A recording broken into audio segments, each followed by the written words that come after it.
Markheim, de Robert Louis Stevenson. Sí, dijo el tendero. Tenemos diferentes clases de ganancias inesperadas. Algunos clientes son ignorantes y entonces mis mayores conocimientos me proporcionan un dividendo adicional. Otros son poco honrados. Y al decirlo, levantó la vela, de manera que la luz iluminase totalmente a su visitante. Y en tal caso, continuó, saco provecho de mi integridad. Markheim acababa de entrar procedente de la calle, donde aún lucía el sol, y sus ojos no se habían acostumbrado todavía a la semioscuridad de la tienda. Al oír aquellas palabras mordaces y ante la cercana presencia de la llama, parpadeó con mucho esfuerzo y miró a un lado. El tendero se rió entre dientes. Usted viene a verme el día de Navidad, prosiguió, sabiendo que estoy solo en la tienda, con los póstigos echados, y ya no me propongo hacer ninguna transacción más. Tendrá usted, pues, que pagar por ello. Tendrá usted que pagarme el tiempo que pierda, ya que debería estar haciendo el balance. Y tendrá que pagar, además, por esa extraña actitud que hoy observo en usted. Yo soy básicamente discreto y no hago preguntas embarazosas, pero cuando un cliente no puede mirarme a los ojos, tiene que pagar por ello.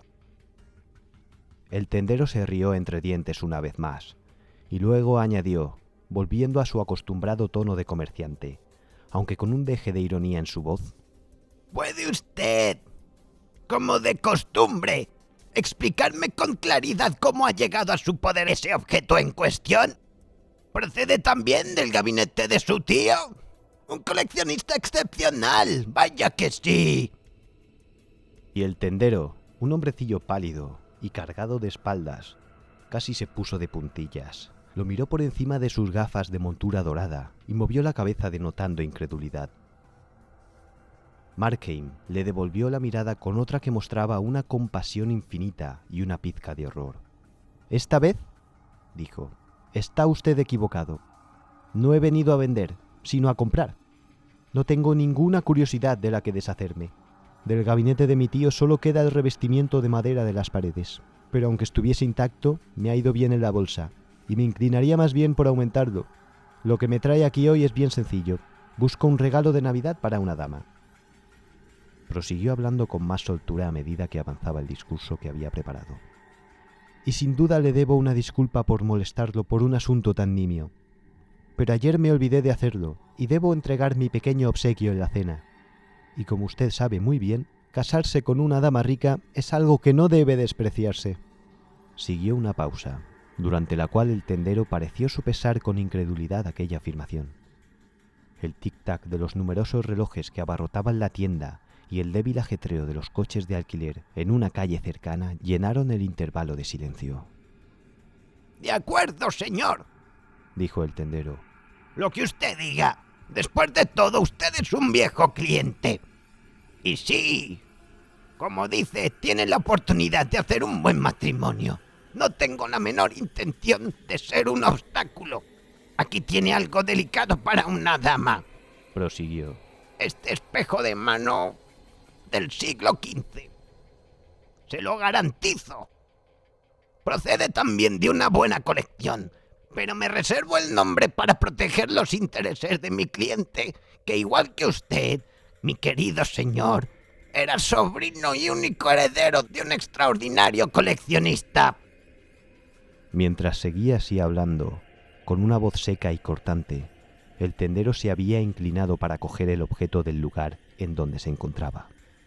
Y al hacer eso, Markheim tuvo un sobresalto, un respingo, tanto de la mano como del pie, y una serie de pasiones tumultuosas asomaron de pronto a su rostro.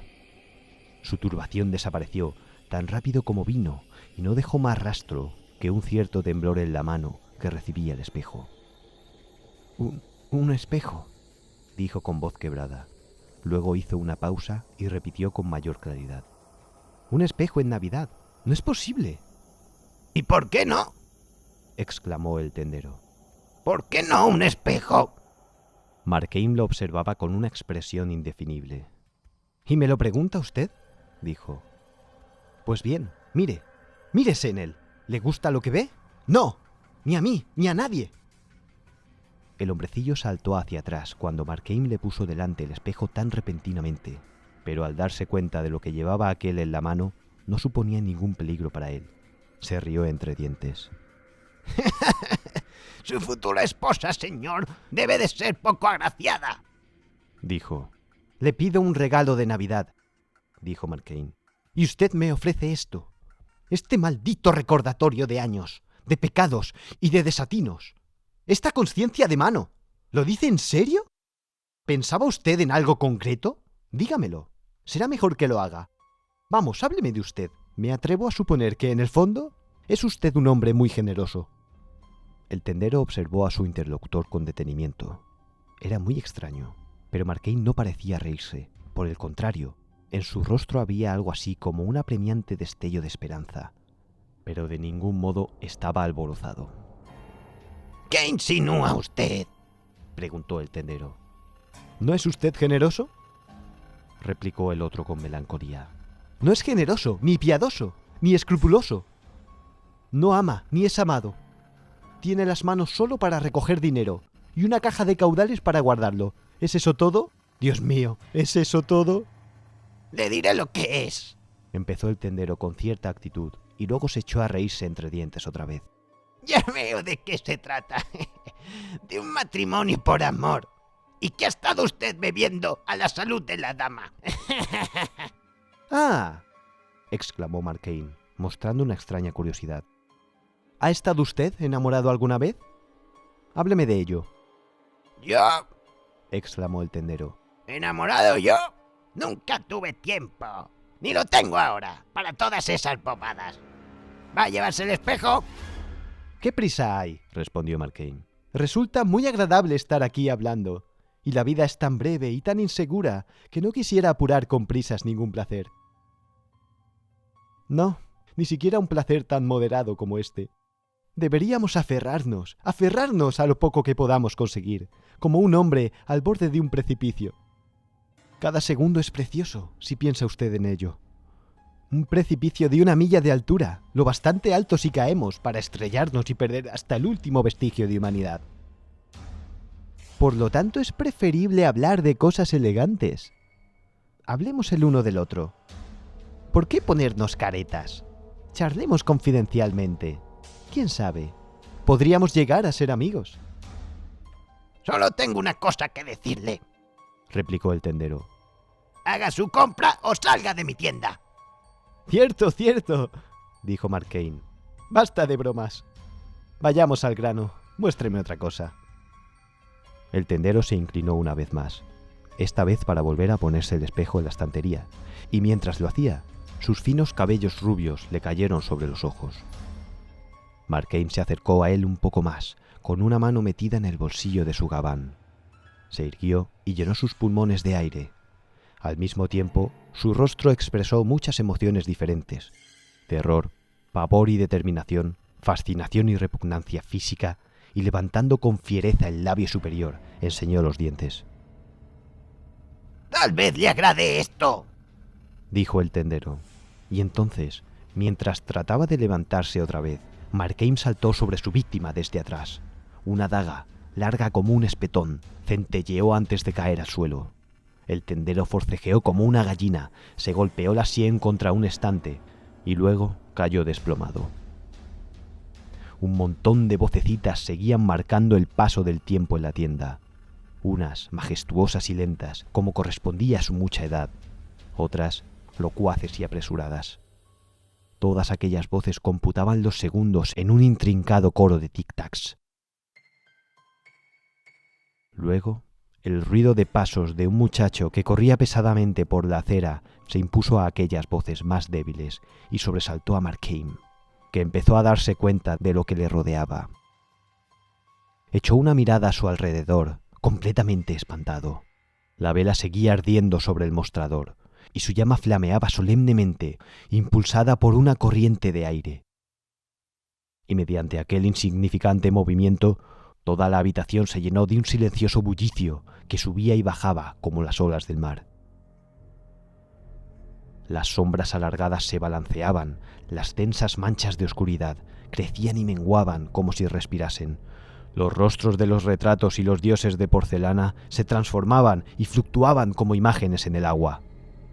La puerta interior permanecía entornada y atisbaba aquella conjura de sombras a través de una larga rendija de luz diurna, semejante a un dedo que señalaba.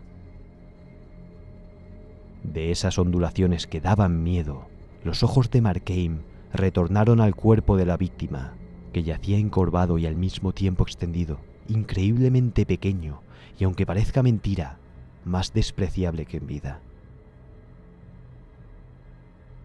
Con aquella pobre y mísera ropa, en aquella postura desagradable, el tendero yacía como un montón de serrín. Markheim había temido mirarlo, y ¡hete aquí! No era nada, y sin embargo, mientras lo miraba, aquel montón de ropa vieja y aquel charco de sangre comenzaron a expresarse con voces elocuentes. Tenía que quedarse allí. No había nada que hiciera funcionar aquellas hábiles articulaciones, ni ordenar el milagro de la locomoción. Tenía que quedarse allí hasta que alguien lo encontrara. Y luego, aquella carne muerta proferiría un grito que resonaría por toda Inglaterra y llenaría el mundo con ecos de persecución. Sí, muerto o no, todavía era el enemigo. El tiempo lo era cuando no había cerebro, pensó, y las dos primeras palabras golpearon su mente. El tiempo, ahora que el hecho estaba consumado. El tiempo, que se había acabado para la víctima, se había convertido en urgente y trascendental para el asesino. La idea seguía todavía en su mente, primero uno y después otro, con gran variedad de ritmos y voces. Uno profundo, como la campana de una catedral, otro entonando con sus notas agudas el preludio de un vals. Los relojes empezaron a dar las 3 de la tarde. El súbito estallido de tantas lenguas en aquella cámara enmudeció, le dejó estupefacto. Comenzó a moverse de un lado a otro con la vela, asediado por sombras en movimiento y asustado hasta los tuétanos por reflejos casuales. En muchos espléndidos espejos, algunos de diseño casero, otros de Venecia o de Ámsterdam, vio su rostro repetido una y otra vez, como si se tratase de un ejército de espías. Sus propios ojos lo descubrían y le localizaban, y el ruido de sus pasos, por muy ligeros que fueran, turbaba el silencio que le rodeaba. Y mientras seguía llenándose los bolsillos, su mente todavía le echaba en cara, con una reiteración que le ponía enfermo, los 1000 fallos de su plan. Debería haber elegido una hora más tranquila. Tendría que haberse preparado una coartada. No debería haber utilizado un cuchillo. Tendría que haberse mostrado más precavido y limitarse a atar y amordazar al tendero, en lugar de matarlo. Debería de haber sido más atrevido y haber matado también a la criada. Tendría que haberlo hecho todo de otra manera. Patéticos remordimientos, fastidiosos, continuos esfuerzos de la mente por cambiar lo inalterable. Para planear lo que ya era inútil, para ser el artífice del pasado irrevocable. Mientras tanto, y tras toda aquella actividad, brutales terrores, cual ratas corriendo por un desván desierto, llenaban de alboroto los más remotos rincones de su cerebro. La mano del agente de policía caería pesadamente sobre su hombro y sus nervios se estremecerían como si fuese un pez atrapado en un anzuelo. O si no, contemplaba el galopante desfile, el banquillo de los acusados, la prisión, el patíbulo y el negro ataúd. El terror a la gente que pasaba por la calle se presentaba ante su mente como un ejército sitiador. Era imposible, pensó, que no hubiera llegado a sus oídos algún rumor de la lucha y despertado su curiosidad. Y ahora, en todas las casas del vecindario, adivinaba a sus moradores, inmóviles, con los oídos alerta. Gente solitaria, condenada a pasar la Navidad sin más compañía que los recuerdos del pasado, y ahora, inesperadamente, obligada a abandonar aquel delicado ejercicio. Alegres reuniones familiares que de pronto enmudecían alrededor de la mesa. La madre, con el dedo todavía levantado, gente de todas clases, edades y humores, pero todos, en el fondo, curioseando y prestando atención y tejiendo la soga que debía ahorcarlo. A veces le parecía que no podía moverse sin hacer algo de ruido. El tintineo de las altas copas de Bohemia sonaba tan alto como el repicar de campanas, y alarmado por la magnitud de los tic-tacs de los relojes, sentía la tentación de pararlos. Y luego, de nuevo, con una rápida transición de sus terrores, el mismo silencio del lugar parecía una fuente de peligro, algo que debía sorprender y paralizar a los transeúntes. Y entonces se movía con mayor atrevimiento y se afanaba entre los objetos de la tienda, tratando de imitar con rebuscada bravuconería los movimientos de un hombre ocupado, a gusto en su propia casa. Pero se sentía tan desconcertado por las diferentes alarmas que, mientras que una parte de su mente todavía permanecía alerta y despierta, otra temblaba al borde de la locura. Una alucinación en particular se apoderó con fuerza de su credulidad. El vecino que escuchaba junto a la ventana, con rostro lívido, el transeúnte detenido en la acera por una horrible conjetura. En el peor de los casos podían sospechar, pero no saber, a través de los muros de ladrillo y de las ventanas con los póstigos cerrados, solo podían penetrar sonidos. Pero allí, dentro de la casa, ¿estaba solo? Sabía que sí. Había visto salir a la criada en busca de su novio, ataviada lo mejor posible dentro de su modestia, con las palabras «Pasaré el resto del día fuera de casa», impresas en cada cinta y en cada sonrisa.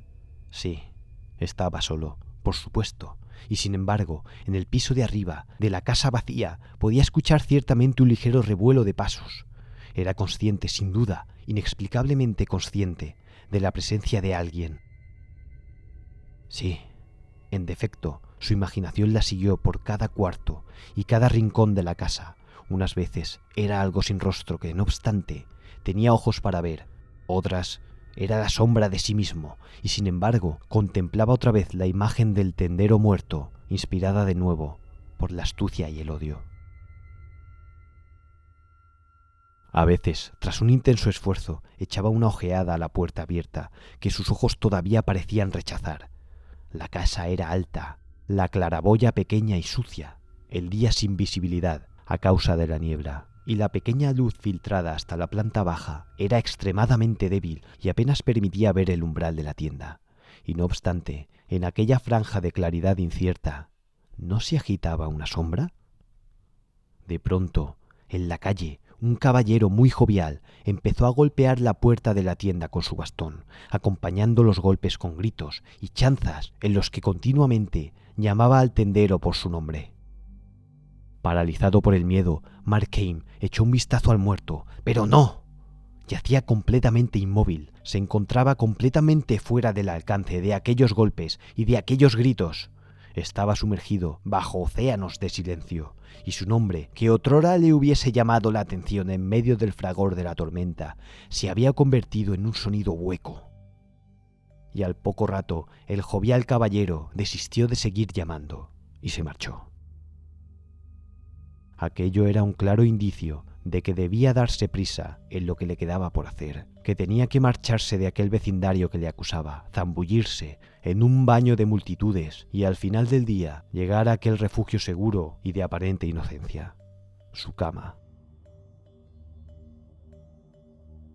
Ya había llegado un visitante y en cualquier momento podía aparecer otro más obstinado. Haber consumado el hecho y no obtener provecho de él sería un imperdonable fracaso. Lo que ahora le preocupaba a Markheim era el dinero y, como un medio para llegar hasta él, las llaves. Echó una ojeada por encima del hombro a la puerta abierta, donde la sombra permanecía titubeante y sin ninguna repugnancia consciente en su mente, y sin embargo, con un temblor en el estómago, se acercó al cuerpo de su víctima. Sus característicos rasgos humanos habían desaparecido por completo. Como un traje medio relleno de salvado, las extremidades yacían desparramadas por el suelo y el tronco doblado, y sin embargo, aquello le repelía. A pesar de ser tan sórdido y tan repugnante para la vista, Markheim temía que fuera más impresionante tocarlo. Cogió el cuerpo por los hombros y lo volvió boca arriba. Era extrañamente ligero y flexible, y las extremidades, como si estuvieran descoyuntadas, adoptaron las posturas más raras. El rostro carecía de expresión, pero estaba tan pálido como la cera y terriblemente manchado de sangre en una sien. Para Markheim esa fue la única circunstancia desagradable. Le hizo recordar al instante cierto día de feria en una aldea de pescadores, un día gris, de fuerte viento, con mucha gente en la calle, el estruendo de los instrumentos de metal, el redoblar de tambores, la voz nasal de un cantante de baladas y un muchacho que iba y venía, sepultado bajo la multitud y fluctuando entre la curiosidad y el miedo, hasta que, al salir del lugar más concurrido, y un enorme cartelón con varias escenas, pésimamente dibujadas, con colores chillones, Brownrigg con su aprendiza, Dos Mangin con su huésped asesinado, Weir apaleado hasta la muerte por Zartel y una veintena más de crímenes famosos. Lo veía tan claro como si fuera una ilusión óptica. Volvía a ser aquel niño. Miraba de nuevo aquellas infames imágenes, con la misma sensación de repugnancia física. Todavía estaba aturdido por el rataplán de los tambores. Le vino a la memoria un compás de música de aquel día, y ante aquello, por primera vez, le invadió la aprensión, una sensación de náusea y una repentina debilidad en las articulaciones que debía contener y vencer al acto. Juzgó más prudente hacer frente a aquellas consideraciones que huir de ellas. Mirar el rostro del muerto con más osadía, doblegar su mente para que se diera cuenta de la naturaleza y de la magnitud de su crimen. Hacía tan poco que aquel rostro se había demudado con cada cambio de sentimiento, que aquella pálida boca había hablado, que aquel cuerpo había estado lleno de energía y vigor, y ahora, como consecuencia de su acto, aquel trozo de vida se había parado, de la misma forma que el relojero, interponiendo un dedo, detiene el tic-tac de un reloj. De modo que razonaba en vano, no lograba sentir ningún remordimiento más en su conciencia. El mismo corazón que se había estremecido con las efigies pintadas del crimen contemplaba impasible su realidad. A lo sumo, sentía una chispa de compasión por alguien que había estado dotado en vano de todas aquellas facultades que pueden hacer del mundo un jardín encantado. Alguien que nunca había vivido y que ahora estaba muerto. Pero de arrepentimiento, nada, ni inmutarse. Apartando esas consideraciones de su mente, encontró las llaves y avanzó hacia la puerta abierta de la tienda. Fuera había empezado a llover con fuerza, y el sonido del aguacero sobre el tejado había desterrado el silencio. Como una cueva con goteras, los aposentos de la casa estaban invadidos por un continuo eco que llenaba los oídos y se mezclaba con el tic-tac de los relojes. Y a medida que Markheim se aproximaba a la puerta, le pareció oír, en respuesta a su propio andar cauteloso, los pasos de otros pies que subían la escalera. La sombra aún palpitaba flácidamente en el umbral. Markheim sometió a sus músculos a un supremo esfuerzo de determinación y abrió la puerta. La débil y brumosa luz del día iluminaba tenuemente el suelo desnudo y la escalera, la brillante armadura apostada. Alabarda en mano, en el rellano y las sombrías tallas de madera y los cuadros enmarcados que colgaban de los paneles amarillentos del revestimiento. El golpeteo de la lluvia por toda la casa era tan fuerte que los oídos de Markheim empezaron a distinguir una gran variedad de sonidos. Pisadas y suspiros, el desfilar de regimientos en la distancia, el tintineo de monedas al ser contadas y el chirriar de las puertas entreabiertas a hurtadillas parecían mezclarse con el repiquiteo de las gotas de lluvia sobre la cúpula y el gorgoteo del agua en las tuberías. La sensación de que no estaba solo se hizo más intensa hasta llevarlo al borde de la locura. Por todos los lados se sentía acosado y cercado por aquellas presencias. Las oía moverse en los aposentos de arriba. Oyó que el muerto se ponía de pie en la tienda y al empezar a subir las escaleras, con gran esfuerzo, oyó pasos que oían delante de él sin hacer apenas ruido o que lo perseguían furtivamente. Si al menos fuera sordo, pensó, qué fácil le sería conservar la calma. Y luego, escuchando con atención, siempre renovada, De nuevo, se felicitó por aquel incansable sentido que velaba por él, y era como un fiel centinela que protegía su vida. Volvía la cabeza constantemente. Sus ojos, que parecían salirse de las órbitas, escrutaban por doquier, y por doquier se veían recompensados a medias con el rabo de algún ser indescriptible que se esfumaba. Los 24 peldaños que conducían a la primera planta le parecieron otras tantas agonías. En el primer piso, las puertas estaban entornadas, y 3 de ellas, como otras tantas asechanzas, lo pusieron nervioso, cual si fueran boca de cañón. Tuvo el presentimiento de que nunca más podría sentirse suficientemente fortalecido y resguardado de los ojos humanos que lo observaban. Deseaba ardientemente encontrarse en su casa, rodeado de paredes, escondido entre la ropa de cama, e invisible para todos excepto para Dios. Y aquel pensamiento le asombró un poco al recordar historias de otros asesinos y el miedo que supuestamente tenía a los vengadores celestiales. A él, al menos, no le ocurría así.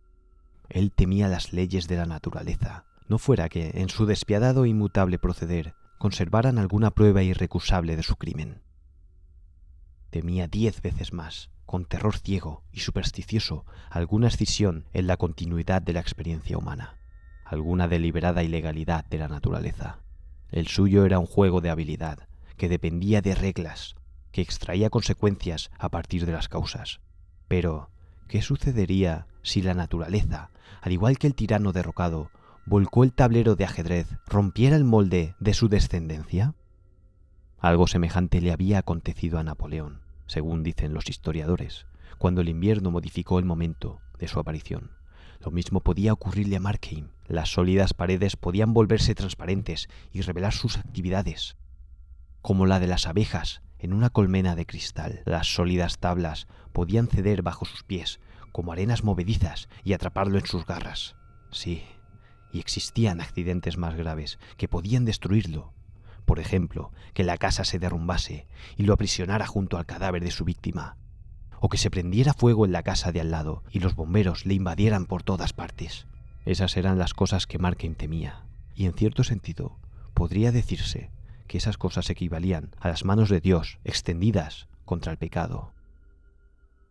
Pero en cuanto al mismo Dios, él estaba tranquilo. Sin duda alguna, su acto fue excepcional, pero también lo eran las excusas que Dios conocía. Era allí, y no entre los hombres, donde Markheim estaba seguro de alcanzar justicia. Cuando llegó sin contratiempos al salón y cerró la puerta tras él, se dio cuenta de que sus motivos de alarma le daban un respiro. La habitación estaba completamente desmantelada, desprovista además de alfombras y cubiertas de cajas, de embalaje y de muebles inadecuados, varios espejos de cuerpo entero, en los que se podía contemplar él mismo desde distintos ángulos, como un actor en el escenario, muchos cuadros, con marco o sin él, de espaldas contra la pared, un elegante aparador de Sheraton, un vargueño de Taracea y una enorme cama antigua de dosel.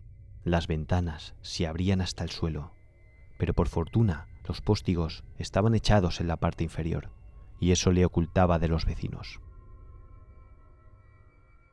Markheim puso entonces una caja de embalaje delante del vargueño y empezó a probar las llaves. Le llevó bastante tiempo, pues había muchas y no pocas molestias, ya que después de todo era posible que no hubiese nada en el vargueño y el tiempo pasaba volando. Pero la minuciosidad de la ocupación lo calmó. Veía la puerta por el rabillo del ojo. De vez en cuando incluso la miraba directamente. Lo mismo que al comandante de una plaza sitiada le agrada comprobar por sí mismo el buen estado de sus defensas. Pero la verdad es que estaba tranquilo. La lluvia que seguía cayendo en la calle parecía natural y agradable. Enseguida, al otro lado, las notas de un piano atacaron los primeros compases de un himno y las voces de numerosos niños rompieron a cantar. ¡Qué melodía más majestuosa y reconfortable! ¡Qué voces juveniles más dulces! Markheim las escuchó con una sonrisa mientras seleccionaba las llaves, y su mente se llenó de ideas y de imágenes relacionadas. Niños que van a la iglesia a los sones del órgano, niños en el campo, bañándose en el arroyo, paseando por el ejido lleno de zarzas, haciendo volar sus cometas, bajo un cielo salpicado de nubes arrastradas por el viento, y entonces otra cadencia del ritmo volvía a recordarle la iglesia, y la somnolencia de los domingos veraniegos, y la voz aguda y remilgada del párroco. Sonrió un poco al recordarla, y la tumba pintada de la época jacobina, y las borrosas inscripciones de los 10 mandamientos en el presbiterio. Y mientras permanecía así sentado, ocupado y ausente a la vez, se levantó de pronto sobresaltado. Le recorrió un escalofrío helado, un fogonazo, un borbotón de sangre que le dejaron paralizado y estremecido. Unos pasos subían por la escalera, lenta pero firmemente, y enseguida una mano se posó en el picaporte. La cerradura hizo un ruido seco y se abrió la puerta. El miedo atenazó a Markheim. No sabía qué esperar, si al muerto que había resucitado, o a los representantes de la justicia humana, o algún testigo fortuito que sin pretenderlo le había enviado al patíbulo. Pero cuando un rostro asomó por la abertura, echó un vistazo alrededor de la habitación, le miró, asintió con la cabeza y sonrió amistosamente como si lo reconociera, y luego se volvió a ir, cerrando la puerta a sus espaldas. Markheim perdió el control de su miedo y gritó hasta enloquecer. Al escucharlo, el visitante regresó. ¿Me llamaba?, preguntó en tono agradable, y luego entró en la habitación y cerró la puerta tras él. Markheim se quedó mirándolo fijamente. Tal vez un velo ocultara su vista, pues los contornos del recién llegado parecían cambiar y temblar como las figurillas de la tienda a la luz vacilante de la vela. Unas veces creía reconocerlo, otras veces pensaba que se parecía a él, y en todo momento, con una evidente sensación de terror, crecía en su pecho la convicción de que aquel ser no era humano ni divino. Y sin embargo, mientras miraba a Markheim, con una sonrisa en los labios, aquella criatura resultaba de lo más vulgar, y cuando añadió: «Supongo que está buscando el dinero, ¿no es cierto?», le dijo en un tono educado de lo más corriente. Markheim no contestó.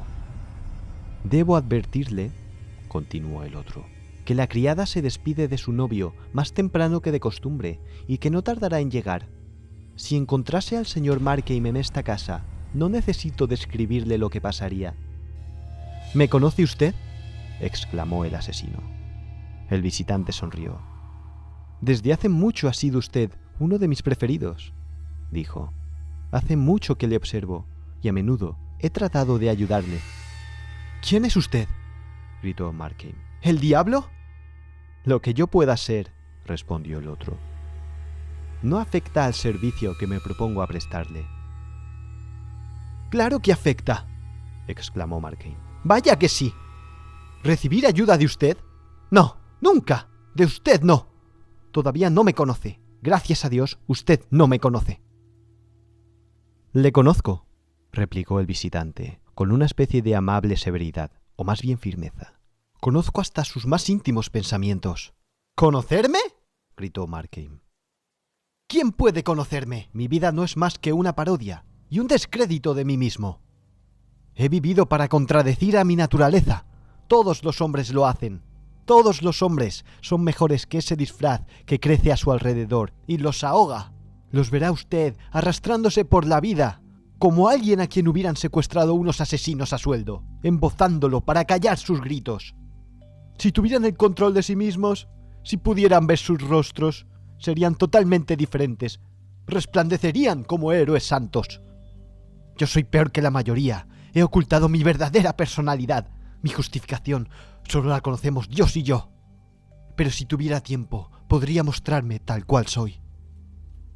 «¿Ante mí?», preguntó el visitante. «Sobre todo ante usted», respondió el asesino. «Supuse que era usted inteligente. Pensaba que, puesto que existe, podría usted leer los corazones. Y sin embargo, se propone juzgarme por mis actos. Piense en ello, mis actos. Nací y he vivido en un país de gigantes.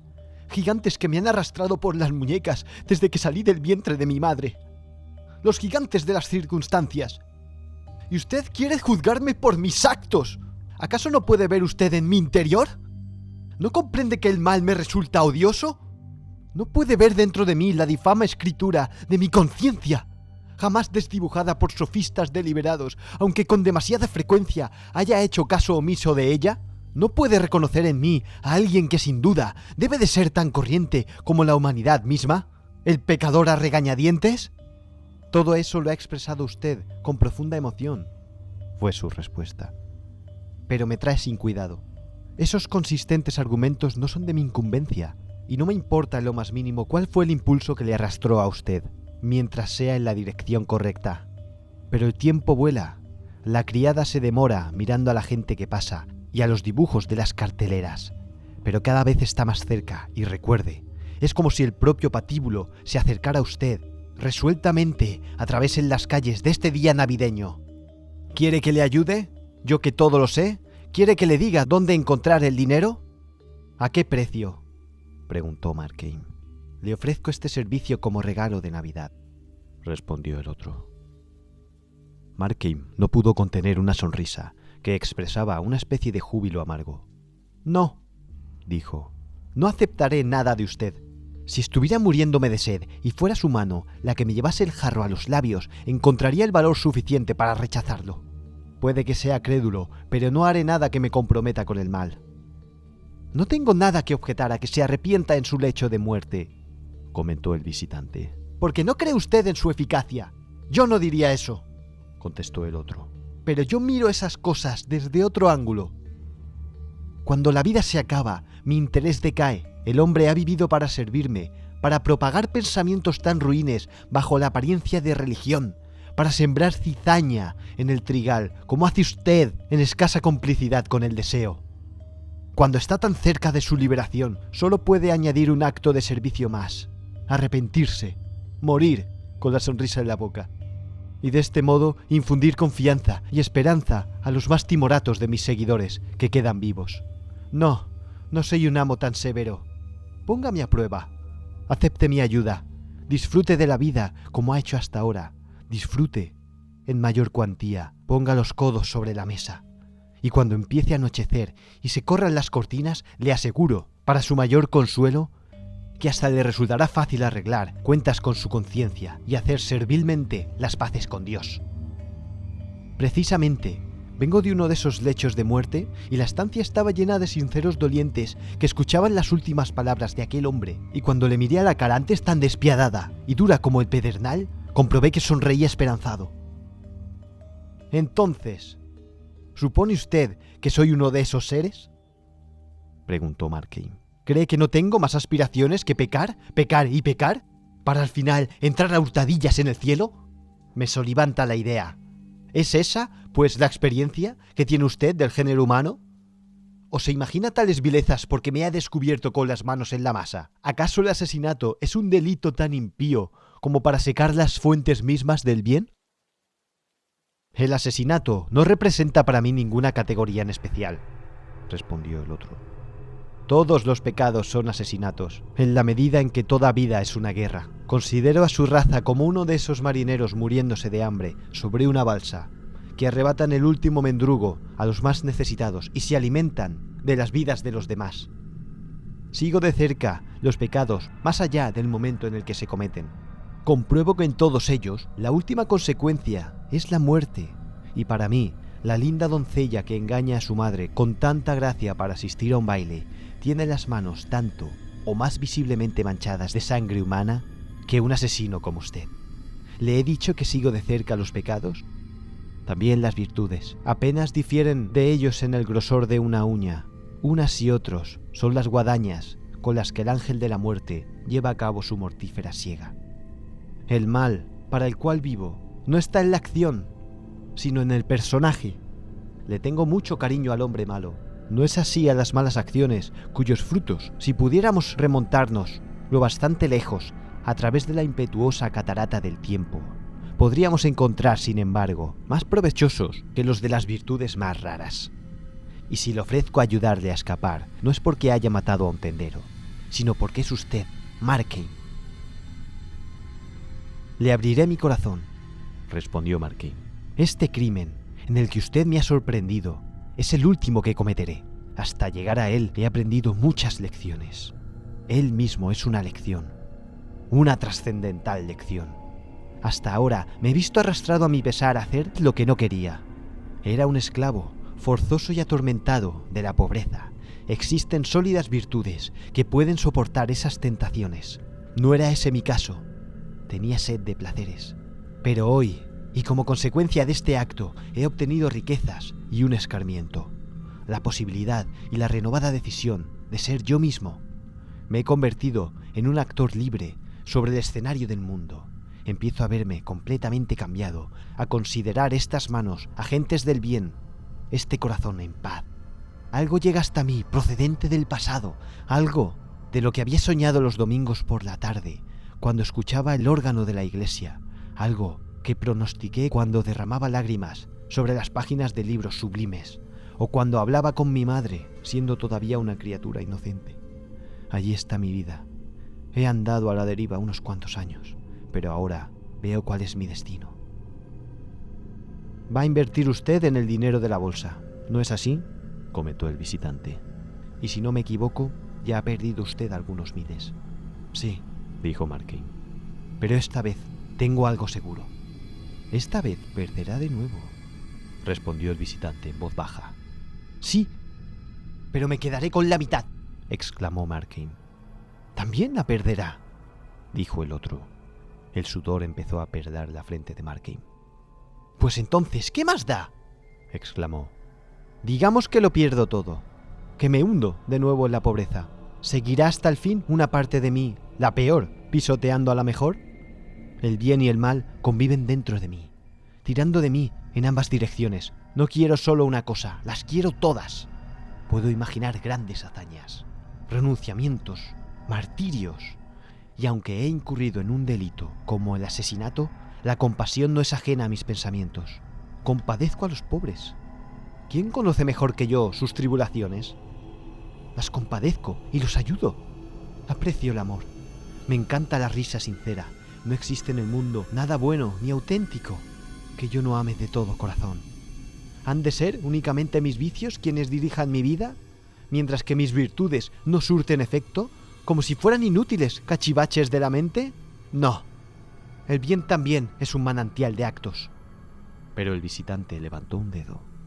Durante los 36 años que ha estado usted en el mundo, dijo, a través de muchos cambios de fortuna y de diversos estados de ánimo, lo he visto caer sin parar. Hace 15 años, la idea de cometer un robo le habría asustado.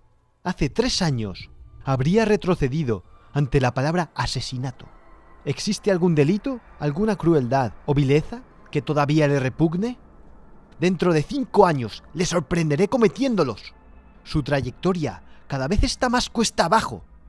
Nada, salvo la muerte, lo podrá detener. Es verdad, dijo Markheim con voz ronca. Hasta cierto punto he acatado el mal. Pero eso les ocurre a todos. Los mismos santos, por el simple hecho de vivir, se hacen cada vez más remilgados y se acomodan con lo que les rodea. Le plantearé una simple pregunta, dijo el otro. Y cuando me conteste, le leeré su horóscopo moral.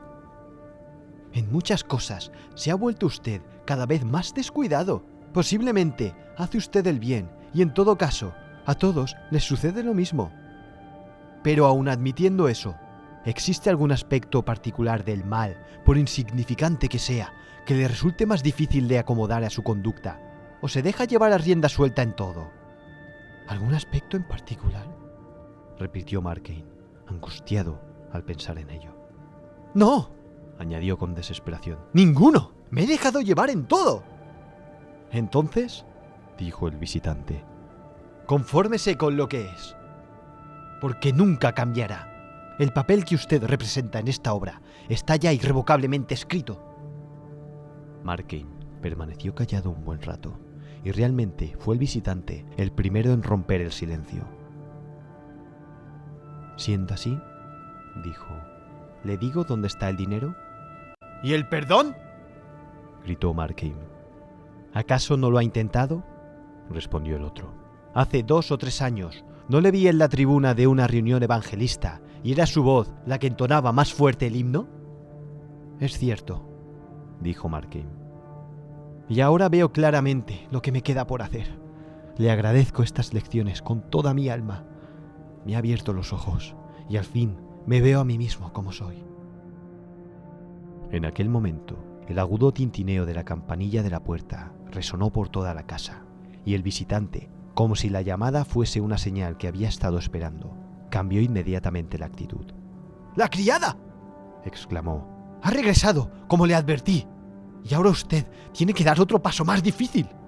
Su amo debe decirle, está ya dentro. Debe dejarla entrar, mostrando una expresión serena, aunque más bien seria. Nada de sonrisas. No exagere su papel, y le prometo éxito. Una vez que la chica esté dentro y haya cerrado la puerta, la misma habilidad con la que se deshizo del tendero le permitirá salir airoso del último obstáculo del camino. A partir de entonces tendrá toda la tarde, la noche entera si fuera necesario, para saquear los tesoros de la casa y ponerse a salvo. Le será provechoso, aunque venga con la máscara del peligro. ¡Levántese!, exclamó. ¡Levántese, amigo! Su vida pende de un hilo. ¡Levántese y actúe! Markin miró fijamente al consejero. Aunque estoy condenado a hacer el mal, dijo, aún me queda una puerta abierta para actuar libremente. Puedo dejar de hacerlo. Aunque mi vida sea ciega, puedo dejarla de lado. Aunque sea presa fácil, como usted bien dice, de todas las tentaciones, por pequeñas que sean. Todavía puedo, mediante un gesto decidido, ponerme fuera del alcance de todas ellas. Mi inclinación al bien está condenada a la esterilidad. Puede ser, faltaría más, pero todavía me queda mi odio al mal. Ya comprobará usted, aunque le irrite y le decepcione, que de ello puedo sacar energía y valor. Las facciones del visitante comenzaron a experimentar un sorprendente cambio. Se iluminaron y suavizaron con una expresión de frágil triunfo, y del mismo modo que se iluminaron, se desvanecieron y desaparecieron. Pero Markin no se detuvo a observar ni a comprender la transformación. Abrió la puerta y bajó las escaleras muy despacio, entregado a sus pensamientos. Su pasado desfiló ante él sobriamente. Lo contempló tal como era, inquietante y agotador, como un sueño, fortuito, como un homicidio casual, el escenario de una derrota. La vida, tal como ahora la veía, ya no le sucedía, pero en el otro extremo divisaba un refugio tranquilo para su embarcación. Se detuvo a mitad del pasillo y miró al interior de la tienda, donde la vela continuaba ardiendo junto al cadáver. Reinaba un extraño silencio. Mientras seguía mirando, su mente era un hervidero de pensamientos acerca del tendero muerto. Y entonces sonó una vez más la campanilla con impaciente clamor. Hizo frente a la criada, en el umbral de la puerta, con algo parecido a una sonrisa. «Será mejor que vaya a avisar a la policía», dijo. «Acabo de matar a su amo».